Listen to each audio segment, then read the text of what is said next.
ሰሞኑን በኤርትራ ከፍተኛ መደናገጥ እንዳለ የሚያሳዩ መረጃዎች እየወጡ ነው። በቅርቡ የኤርትራው ፕሬዝዳንት ኢሳያስ አፈወርቂ ወደ ካይሮ ማምራታቸው ይታወቃል። እዛም ሄደው ያው የወጣ መረጃ ነበረ። ይሄ አልዛይመር ወይም የመርሳት ህመም አጋጥሟቸው እንደቆየ የግብጽ ወታደራዊ ሆስፒታሎች ያወጡት መረጃ እንግዲህ ያው ይታወቃል። ከዚህም ጋር ተያይዞ ለፕሬዝዳንቱ ክፉ ነገሮች ሰሞኑን እየመጡ ነው። እንግዲህ የእናታቸውን ሞት በቅርቡ እንግዲህ እናታቸውን በህይወት እንደሌሉ ይታወቃል። ያው ህይወታቸው አልፏል።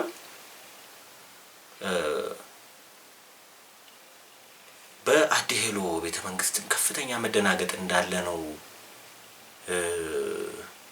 ዘገባዎች እየወጡ ያሉት ማለት ነው። ፕሬዝዳንቱ ተተኪያቸውንም መርጠዋል የሚባልም ዜናዎች እየወጡ ነው። ቢቢሲ ትግርኛ ባወጣው ዘገባ ፕሬዝዳንቱ ተተኪያቸውን አስቀምጠዋል እየተባለ ነው። በተለያዩ ሚዲያዎች ላይም አብረዋቸው ታይተዋል የተባሉ ነው። እንግዲህ እኚህ ተተኪ የተባሉ ሰው አቶ አብዱራህማን የሚባሉ ሰው ናቸው። የሀገር ውስጥ ይሄ ሚኒስተር የክልሎች ሚኒስተር የሚባል ፖዚሽን ነው ተሰጥቷቸዋል የሚባለው ማለት ነው። ሻዕቢያ እንግዲህ ያው ውለታ ቢስ እንደሆነ ይታወቃል። ፕሬዝዳንቱ ይህንን ቦታ ለበርካታ ዓመታት ባዶ አድርገውት ነበር። እንደ ምክትል አይነት ነገር ነው። ምክትል ፕሬዝዳንት አይነት ነገር ነው። ኢሳያስ እንግዲህ ኤርትራን ኪሳቸው ውስጥ ነው ይዘዋት የሚዞሩት ተብሎ ይታማሉ። እንግዲህ በጀቱም በኪሳቸው ነው። ሁሉም በቃ አካውንቱም የሀገሪቱ አካውንት በኪሳቸው ነው። ሁሉንም ነገር በእጃቸው ነው ይዘው የሚዞሩት ነው የሚባለው እንግዲህ እና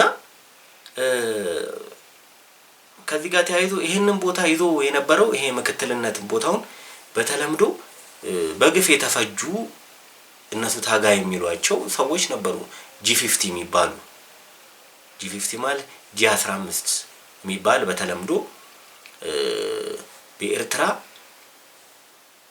ነፃነት ያስፈልጋል፣ ህገ መንግስት ያስፈልጋል፣ ምርጫ ያስፈልጋል፣ የመናገር መብት ያስፈልጋል ብለው በመናገራቸው ብቻ የትግል ጓዶቻቸውን ግማሾቹን በእስር ግማሾቹን ከሀገር በማሰደድ አብዛኞቹን በመግደል ጭምር እጅግ ክህደት የተሞላበት ጭካኔ በእነዚህ ሰዎች ላይ ተፈጽሞ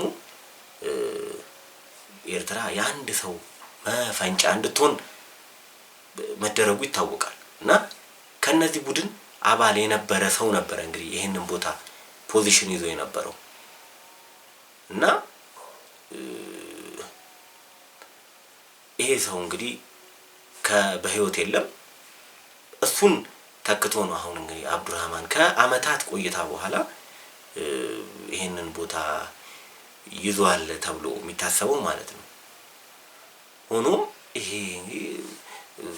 የመደናገጡ ነው ይታወቃል። ከጎረቤት ጋር ያለው ጎረቤት ኢትዮጵያ ጋር ያላቸው የጠላትነት ፖሊሲ ይታወቃል። አካባቢውን ቀጠናውን የመረበሽ የማተራመስ የማሸበር ፖሊሲያቸው ይታወቃል እና ግፉ ሞልቶ አንድ ቀን ያው ባክፋየር እንደሚያደርግባቸው ያው አምባገነኖች ስልጣን ላይ እስካሉ ድረስ አይታወቃቸውም እና ያ ግን እየመጣ ስለመሰላቸው ሊሆን ይችላል ይሄንን ተተኪ ከጎን አስቀምጠዋል ተብሎ የሚታሰበው ማለት ነው። ያው ተተኪ ብለውታል። ግን ምንም እስካሁን ያው በይፋ የተገለጠ ነገር ባይሆንም ግን መደናገጡና ግራ መጋባቱ በሻዕቢያዎቹ ምድር አይሏል እየተባለ ነው ማለት ነው። ሰላም ቆዩልኝ። ሰብስክራይብ ማድረጋችሁን እንዳትረሱ። ሰላም ቆዩ።